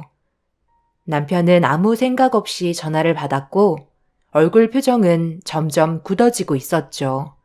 수화기의 내용이 잘 들리지 않았는데 남편이 자리를 옮기길래 무슨 일인지 싶어 뒤를 밟아 통화 내용을 엿듣는 순간 저 또한 기분이 좋지는 않았어요. 시모가 김장 준비 때문에 저희가 시댁으로 내려와 주길 바라고 있었습니다. 남편은 출산 시기가 다가온 만큼 최대한 몸을 조심해야 된다고 얘기했지만 주말이고 산부인과에서 40주 꽉 채워서 나온다고 하지 않았냐며 서둘러 와주길 바라셨어요. 남편은 당연히 시모의 어처구니 없는 말에 화를 내면서 거절을 했지만 시모는 절대 물러서지 않으셨어요. 그리고 시동생 내외도 온다며 크게 어려운 일들은 시키지 않겠다고 바람이나 쐴 겸 와서 쉬다 가라고 일방적인 통보를 한 뒤에 전화를 끊어 버렸네요. 시모의 성격은 직설적이고 한번 정한 결정은 절대 꺾으려 하지 않으시기 때문에 어쩔 수 없이 시댁에 가야만 했어요. 뒷감당을 할 수 없을 만큼 큰일이 벌어질 수도 있었거든요. 다혈질을 가지고 계셔서 괜히 심기를 건드리는 것보다 한번 다녀오는 게 오히려 불화를 만드는 일을 피할 수 있는 길이었네요. 그렇게 남편과 시댁에 가야만 했고 3시간을 달려 도착을 하니 벌써 마당에는 시모가 김장 준비에 한창이셨어요. 눈앞에 쌓여있는 배추들을 보니 앞이 캄캄했고 주말 동안 아무 일 없이 잘 지나가기를 바랬습니다. 시모는 저희를 보자마자 서둘러 환복하고 밖으로 나오길 재촉하셨네요. 작은 방에 너희들이 입을 옷 준비해 놨으니까 퍼뜩 갈아입고 나오거라. 오늘 내일 이틀간 다 끝내려면 시간이 없다. 작은 애들은 아침 일찍부터 와선 일손 도와주고 있었다. 도원아, 너희 형 왔다. 퍼뜩 나와서 엄마가 시킨 것 좀 해라. 엄마는 지금 저희 상황을 잘 알고 계시면서 꼭 이렇게까지 하셔야 했어요. 이 사람 임신 39주이고 곧 출산한다고요. 그걸 내가 모르니? 그래서 출산하기 전에 서둘러 끝내자고 하는 거 아니야. 내가 많이 도와주면 되잖아. 형수님 오셨어요? 배가 많이 부르셨네요. 우리도 좀 전에 왔어요. 저희는 시장에 좀 다녀와야 할 것 같아요. 김장하는데 필요한 몇 가지 재료를 좀 더 사야 해서 후딱 다녀오도록 할게요. 그럼 형도 고생 좀 해줘. 한 2시간 뒤에 올 거야. 시동생 내외는 아침 일찍부터 와서 일손을 도왔다는데 제가 봤을 때 손 하나 까딱하지 않아 보였어요. 시모가 밖에서 부르는 소리에 부랴부랴 나온 듯 보였죠. 옷도 환복하지 않았고 그냥 놀러 온 듯한 모습 그대로였습니다. 동서도 임신을 한 상태라 어느 정도 배가 불러온 상황이었어요. 6개월 정도 되었고 뱃속의 아이가 아들이라는 소식을 접할 수 있었습니다. 그런데 제 뱃속의 아이는 딸이었죠. 그래서 그런지 시모는 시동생 내외를 좀 더 챙겨주는 느낌을 받았었지만 티날 만큼 차별하신 건 아니시기 때문에 그게 서운한 건 없었습니다. 그런데 결혼 이후 처음으로 시모는 제 마음에 송곳을 찌르셨어요. 시동생 내외는 식재료를 사려고 시장으로 급하게 출발했고 저희 부부는 시모가 준비해준 옷으로 환복한 뒤에 마당으로 나와 시모의 일손을 도왔습니다. 남편은 만삭인 제가 할 수 있는 일이 거의 없다는 걸 알곤 그냥 옆에 있으라고 얘기했는데 남편의 말이 끝남과 동시에 시모는 저를 부르셨어요. 그리곤 선반 위에 수북이 쌓여있는 식재료들을 전부 다 올려 놓으셨습니다. 만삭이다 보니 앉아서 일하는 것보다 서서 일하는 게 아무래도 덜 무리가 올 거다. 너는 그래도 딸이라서 만삭인데도 배가 많이 부른 게 아니지. 막내 며느리는 6개월인데도 아들이라 벌써 배가 남산만하게 불러와서 많이 힘들어하는 것 같더라. 여기 서서 시애미가 선반에 올려주는 식재료들 전부 다듬고 있거라. 움직이지 않아도 되니까 편하고 좋을 거야. 어때? 괜찮지? 엄마는 지금 무슨 말이 듣고 싶으셔서 그런 말씀을 하시는 거예요? 어찌됐든 재수 씨는 임신 6개월밖에 안 되었고 이 사람은 이제 곧 오늘 내일 한다는 거 잘 알고 계시잖아요. 그런데 지금 선반에 쌓여놓은 식재료 전부를 다듬으라고요? 야채들 부피가 커서 그러는 거지. 하다 보면 금방 한다니까. 그게 무리할 만큼 시키는 것도 아닌데 너무 예민한 거 아니니? 잔말 말고 어서 움직이도록 해라. 입 털고 있을 시간에 벌써 몇 개는 다듬었겠다. 아들 너는 배추 다듬어서 전부 다 이리 가져와라. 서둘러 배추 절여놔야 내일 김장을 끝낼 수가 있다고. 매년 하는 건데 할 때마다 투덜거리지 말고 웃으면서 하면 안 되겠니?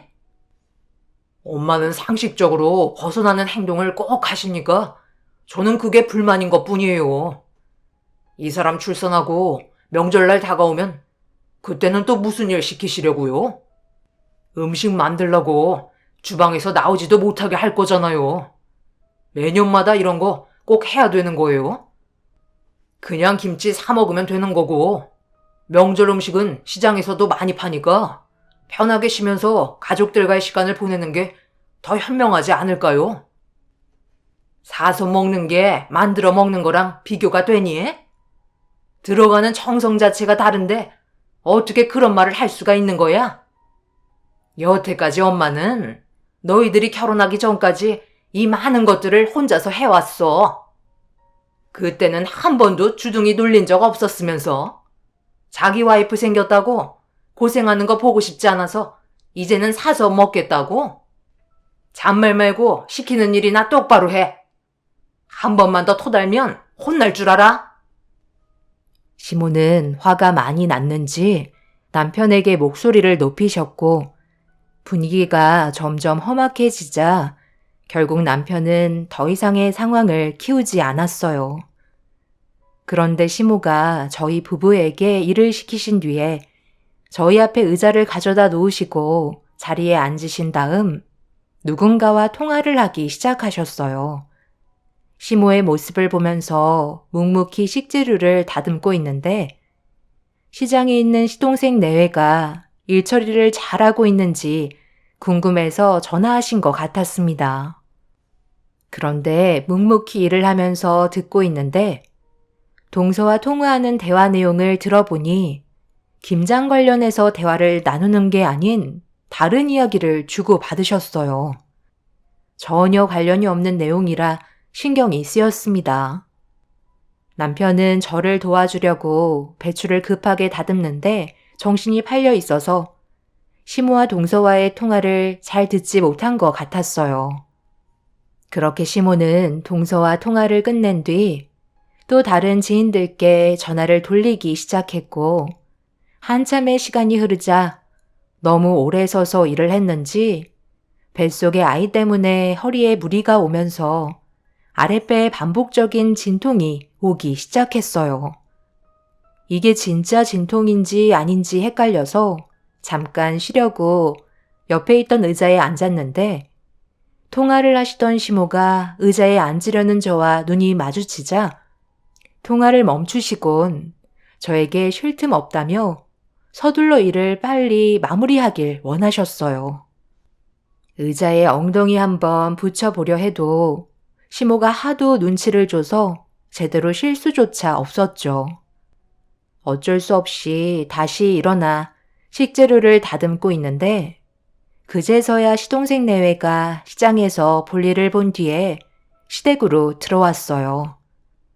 그런데 꽤 많은 시간이 지난 만큼 식재료들도 상당히 많을 거라 생각했었는데 시동생 한쪽 손에 검은 봉지 하나가 들려 있었고 아무리 살펴봐도 사온 건 아무것도 없었습니다. 그리고 땀 흘리며 열심히 일하고 있는 남편에게 다가간 시동생은 들고 있던 검은 봉지를 내밀었어요. 남편이 건네받은 뒤 봉지 안의 내용물을 살펴보자 짜증 섞인 목소리로 한마디 했네요. 지금 이게 뭐야? 너 시장에서 필요한 것들 사러 간 거 아니었어? 그런데 지금 달랑 호떡 몇 개 사가지고 온 거야? 당연히 엄마가 시키는 거 전부 다 하고 왔지. 내가 힘들게 뭐하러 가지고 와? 배달시키면 되는 건데. 그리고 호떡은 형이랑 형수님 고생하니까 사가지고 온 거야. 우리도 시장에서 돌아다니는데 얼마나 힘들었는지 알아? 이 사람 다리 좀 보라고. 배가 워낙 무거워서 퉁퉁 부었다고. 생각해서 사왔는데 정말 너무하네. 내가 이래서 형이랑 별로 대화를 하고 싶지 않은 거야. 아주버님, 저희도 어머님이 시키는 거 하고 오느라 힘들었던 건 사실이에요. 그래도 고생하시고 계셨을까봐 당이라도 충전해 드리려고 호떡 사가지고 왔는데 고맙다는 말 한마디 정도는 해주실 수 있는 거였잖아요. 저도 이 사람만큼 서운하네요.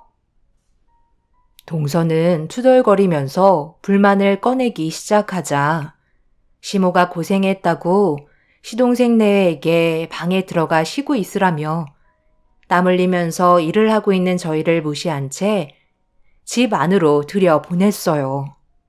저희는 그 순간 기분이 정말 좋지 않았었고 남편은 결국 화가 치밀어 올라 시모에게 불만을 터뜨리고 말았습니다.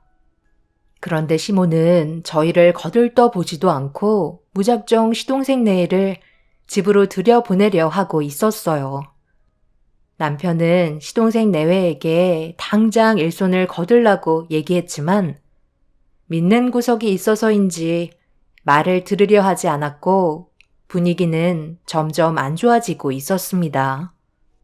그런데 동서가 짜증 섞인 목소리로 옷만 갈아입고 나오겠다며 안 좋은 표정을 보이면서 들고 있던 가방을 선반 위로 올려놓았는데 잘못 올려놓으면서 가방 안에 있던 내용물들이 전부 쏟아져 버리고 말았어요. 그런데 그 순간 저는 바닥에 떨어진 물건 하나를 주워들었고 시동생 내외는 저를 바라보며 당황하고 있었어요. 정말 너무 어이가 없었고 황당해서 말도 제대로 나오지 않을 만큼 충격을 받게 되었네요. 동서, 지금 내 손에 들고 있는 이게 뭔지 설명 좀 해줄 수 있겠어? 시장에서 지금까지 뭘 하다 왔는지 이제야 알 수 있을 것 같네. 우리한테 왜 미안해하는지 충분히 이해할 수 있겠어. 시장을 시내까지 다녀왔나 봐. 둘이 즐거운 데이트를 즐기고 온 거야? 뭔데 그래? 이거 뭐야? 너 지금 시장에서 장 본 거 아니었어? 우리한테 거짓말하고 너는 지금 재수 씨랑 극장에서 영화 보고 온 거야?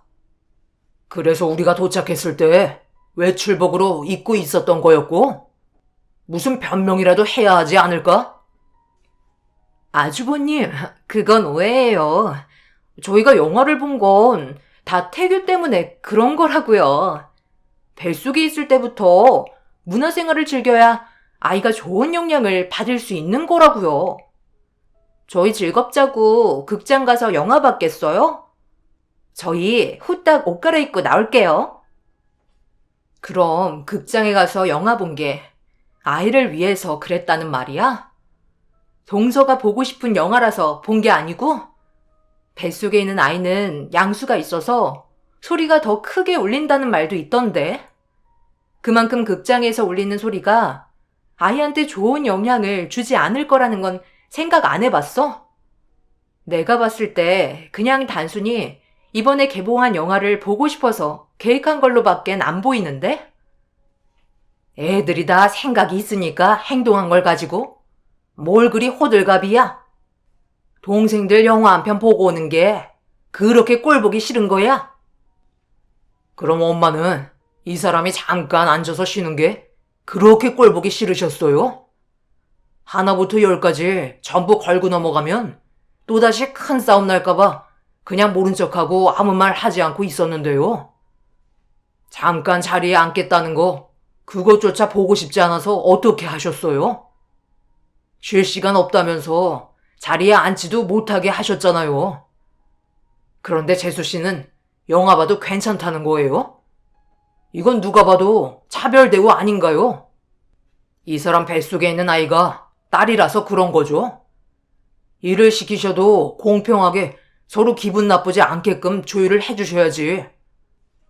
누구는 영화 보고 오고 누구는 마당에서 아침부터 하고 싶지도 않은 김장김치 담그겠다고 밖에서 쉬지도 않고 일을 하고 있는 게 지금 맞는다고 생각하시는 거예요? 집안 난장판으로 만들기 전에 너랑 재수씨 빨리 가서 옷 갈아입고 나오도록 해. 한 번만 더 내 말에 불만 가지면 그땐 정말 가만두지 않을 거야. 내 말 똑똑히 새겨들어. 알겠어? 남편이 이렇게까지 목소리를 높이면서 화를 내는 모습은 결혼 이후 처음 봤었어요. 그만큼 시모의 대우가 부당하다고 생각하고 있었던 것 같아요. 시모도 아들의 동네가 떠나갈 정도로 화를 내는 모습에 당황한 듯 더 이상 아무 말도 하지 않았습니다. 시동생 내외는 남편의 말대로 급하게 작업복으로 갈아입고 마당으로 나왔어요. 그리고 한참 동안 일을 했던 저 대신 동서가 선반에 올려져 있는 식재료들을 다듬기 시작했고 시동생은 남아있던 배추를 다듬었습니다. 남편은 저를 데리고 방 안으로 들어와 누울 수 있게 자리를 마련해 줬어요. 제가 집으로 들어오는 모습을 지켜보고 있던 시모는 기분이 상당히 안 좋아 보였지만 저도 체력적인 한계에 도달했던 상태라 더 이상 시모의 눈치를 볼 수 없었고 저와 뱃속에 있는 아이만 생각해야 했어요. 그렇게 남편 덕분에 침대에 누워 충분히 쉬고 있는 동안 남편은 괜한 말 나오는 거 듣기 싫다며 밖으로 나가 김장을 하기 위한 준비를 하고 같이 도와주고 있었네요. 그렇게 그날 해야 될 일을 늦은 시간에 마무리할 수 있게 되었고, 모두가 한자리에 모여 침묵을 유지한 채 저녁 식사를 마무리한 뒤에 각자의 방으로 들어왔어요. 그런데 꽤 늦은 시간에 시모가 갑자기 밖으로 나가시더니 한참 동안 집에 들어오지 않고 계시더라고요. 남편은 대충 상황을 알고 있는 듯 궁금해하는 저에게 시모의 행동에 대해 알려주었고, 남편의 말에 저는 좀 당황스럽기도 했었어요. 시부가 세상을 떠나신 지 몇 년 되지도 않았는데 벌써 시모는 동네 분들 중 한 명과 좋은 관계를 형성하고 계신 듯 보였습니다. 남편 말로는 시부가 세상을 떠나시고 혼자 지내시는 걸 많이 외로워하셨는데 시부의 친구분께서 자주 집에 놀러 오셨었다며 분명 재혼까지 생각하고 계신 것 같다는 설명을 해주었네요. 제가 결혼하기 전에 있었던 일이라 꽤 오랜 시간이 흐른 상태임에도 시모가 재혼을 섣불리 하지 못한 건 남편의 반대가 꽤 크게 작용했던 것 같아 보였어요. 남편은 시부 외에 다른 사람을 가족으로 받아들일 마음의 준비가 안 되어 있었습니다. 그렇게 시모는 새벽 시간이 되어서야 집으로 들어왔고 아침이 밝자마자 저희 모두를 깨우셨네요. 시모는 아침부터 절여진 배추를 씻어내시며 저희가 빨리 움직여주길 재촉하고 계셨어요. 잠도 덜 깬 상태에서 아침을 먹기도 전에 절여진 배추를 서둘러 세척해야 된다고 가족 모두가 달려들어 끝낸 뒤 아침 식사를 해결하길 원하셨네요. 그렇게 정신없는 상황 속에 모두가 힘을 모아 절여진 배추를 씻었고 저는 씻은 배추를 남편에게 건네받아 쌓아놓고 있는데 갑자기 남편한테 전화가 걸려왔고 회사에 일이 생겼는지 급하게 서둘러 와주길 바라고 있었어요. 회사까지 차로 3시간을 달려야 하는데 왕복 6시간을 차에 있어야 하고 일이 언제 해결이 될지도 모를 상황이라 남편도 난감해하고 있었어요. 그런데 워낙 급한 일이라서 그런지 어쩔 수 없이 남편은 회사로 출근해야만 하는 안 좋은 상황이었습니다. 시모는 남편이 저를 데려갈까봐 회사에 가봐야겠다는 말이 끝남과 동시에 저를 잘 케어해 주겠다며 전에 있었던 일에 대해 사과를 하셨고 무리하지 않는 선에서 움직이게 하겠다면서 서둘러 회사로 출근하라는 듯 등 떠미셨네요. 어차피 김장김치도 가져가야만 하는 상황이라 회사 일을 해결하고 조심히 다녀오라며 남편을 보내줘야만 했어요. 그렇게 저 혼자 남겨진 상태가 되자 시모는 좀 전과 다른 모습을 보이며 저에 대한 불만을 쏟아내셨습니다. 너는 내 아들 믿고 어제 몇 시간 동안 방에 처박혀서 나오지도 않고 있더라. 눈치가 있으면 적당히 쉬고 나와서 도와야 하는 거 아니야? 애들이 영화 한 편 봤다고 그만큼 보상받으려는 너의 그 고약한 심보가 집안 분위기를 얼마나 안 좋게 만들었는지 알아? 며느리 하나 잘못 들어와서 모자지간에 금이나 가게 만들고 너 때문에 내 속이 얼마나 검게 타버렸는지 아니? 어머님, 상식적으로 생각해보세요. 만삭인 며느리한테 누가 김장을 시켜요? 지금 상황들은 드라마에서나 나올 법한 일들이라고요. 그래서 지금 네가 잘했다는 거야? 좋게 넘어갈 수 있었고 서로 웃으면서 분위기 만들 수 있었던 걸 너는 부정적으로 받아들여서 지금 이런 사태를 만들어 놓은 거잖아. 내 말이 틀렸니? 나는 네가 괘씸해서 함께 아침 먹을 생각 없으니까 우리 다 먹고 난 뒤에 혼자 들어가서 끼니 해결하도록 해라. 너 시애미 성격 알지? 다른 날 같았으면 뼈도 못 추렸어. 뱃속의 아이가 너를 구해줬다고 생각하거라. 막내야, 우리는 가서 아침 먹고 나오자꾸나. 너는 오늘 막내 며느리 가족 김장까지 맡아서 하도록 해라. 어제 쉬었던 만큼 추가적인 노동을 해야 될 거 아니야? 시애미처럼 마음 넓은 사람이 어디 있니? 후딱 움직이거라. 저는 어머님이 만들어주신 김장김치 가져가고 싶은데요. 형님이 만들어준 건 솔직히 맛이 없을 것 같아요. 그리고 괜히 제가 가져가는 김치는 제대로 만들어주지도 않을 것 같고요. 어제 일 때문에 저한테 앙심을 품고 계시잖아요. 무서워서 어머님 댁에 오지도 못하겠어요. 제가 얼마나 눈치가 보였는 줄 아세요?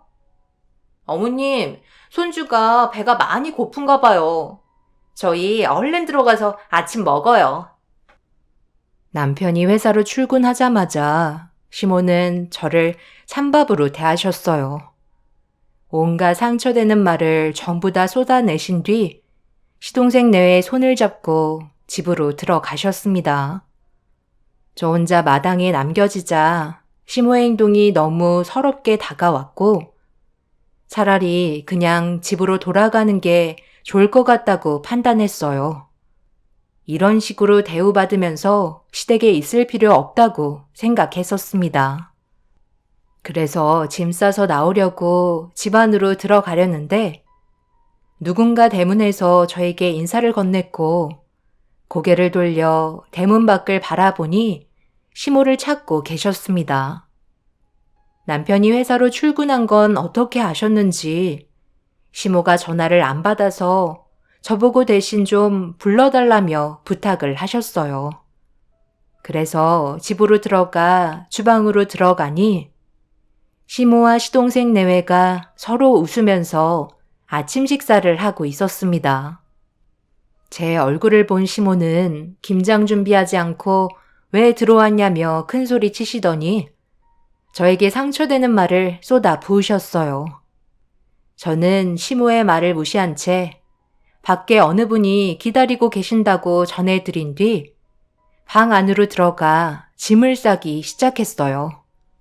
그리고 시모는 제 말이 끝남과 동시에 급하게 방으로 들어가신 다음 몸 상태를 살피시곤 급하게 밖으로 나가셨네요.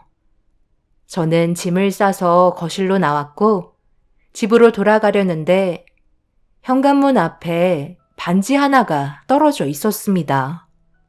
어디서 많이 본 반지여서 자세히 살펴봤는데 그 순간 너무 놀라 열려있는 시모의 방 안으로 들어간 순간 충격적인 걸 발견할 수 있었고 떨리는 손으로 물건을 주워든 뒤 비명을 지르고 말았습니다.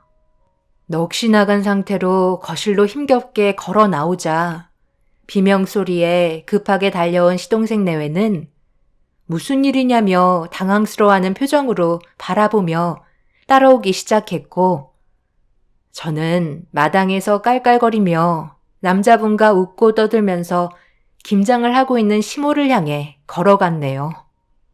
고개를 들어 저를 바라본 시모는 가식적인 얼굴로 활짝 웃어 보이며 무슨 일이냐고 물어보는 말에 시모 앞에 있는 고무대야에 제가 들고 있던 자개함을 내려놓았어요. 그리고 낮게 깔린 목소리로 자개함이 왜 시모의 방에 들어가 있냐고 물어보았네요. 왜 이 자개함이 여기에 있는 거죠? 이건 어머님께 아니잖아요.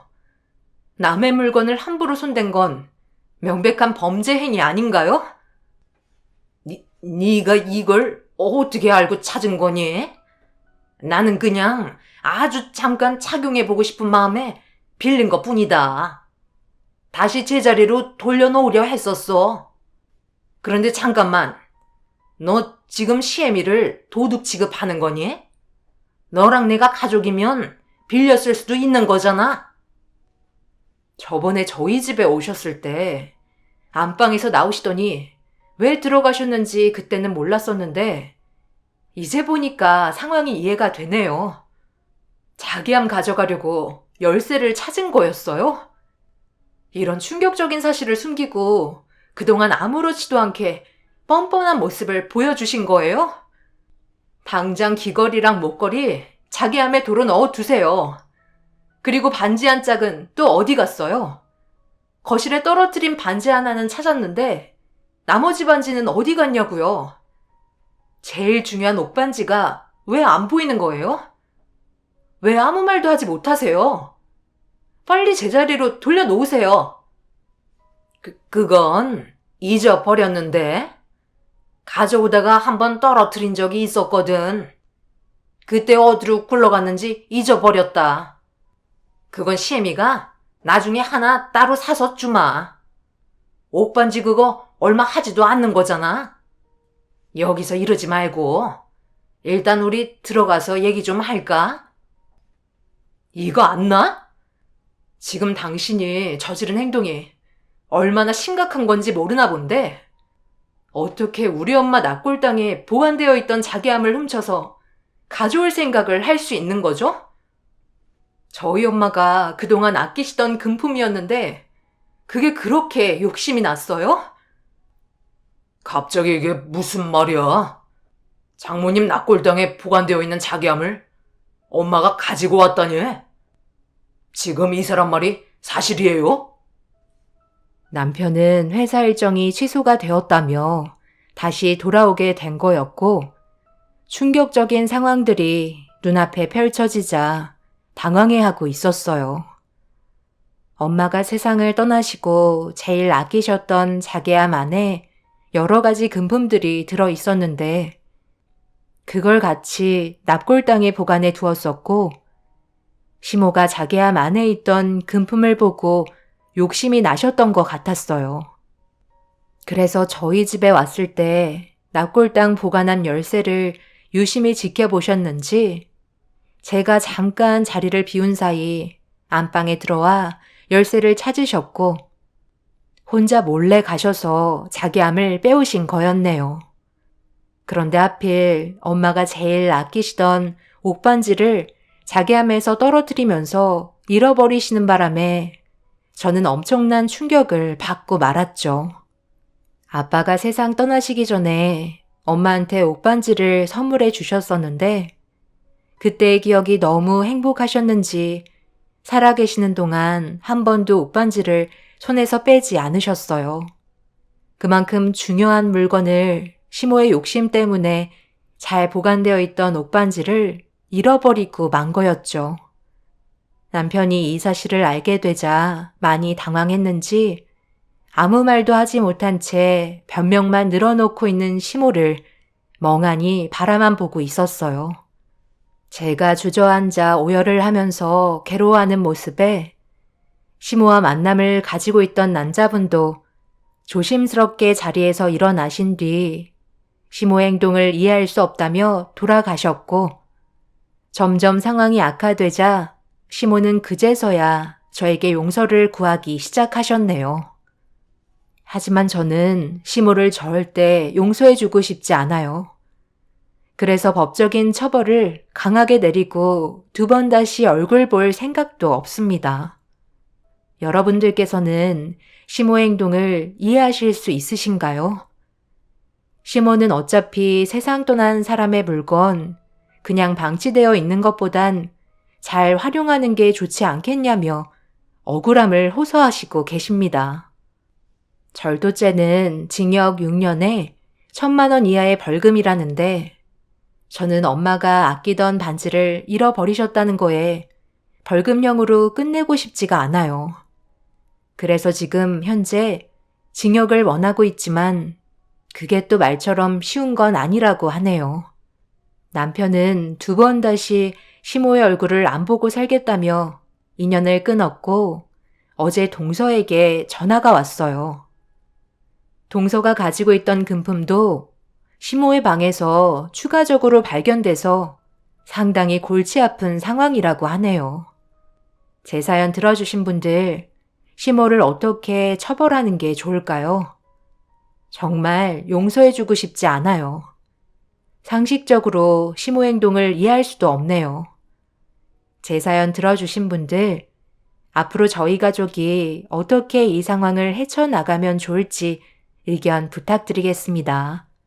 감사합니다.